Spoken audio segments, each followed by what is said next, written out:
Good morning. Nandito kami sa site. Ito yung bago naming proyekto. It's a 2-story with roof deck. Bari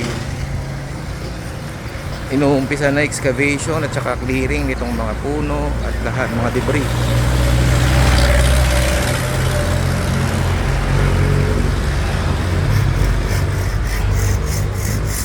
Si boss?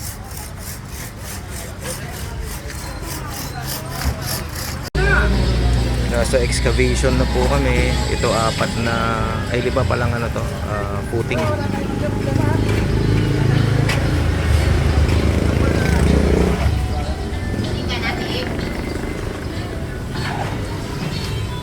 Ito kanina lang to inumpisan. Oh, ito. Malalakas tong mga to. Yan talaga trabaho nila.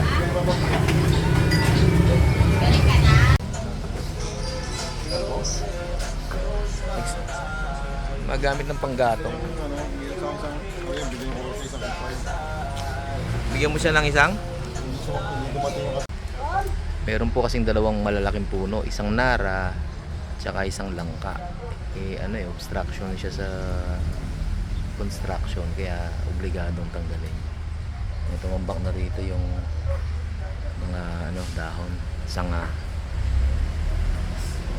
Ano po to 18 na footing, 1.5 yung depth o lalim at 1.2 yung diameter. Yan po.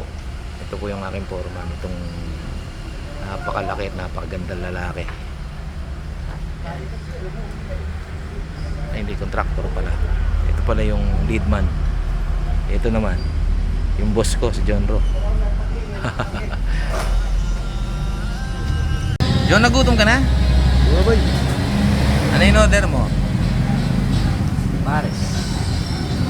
Ayos Dahan mo na, baka hindi mo na makain na. Sobrang angang, Brad. Ito, bawang to.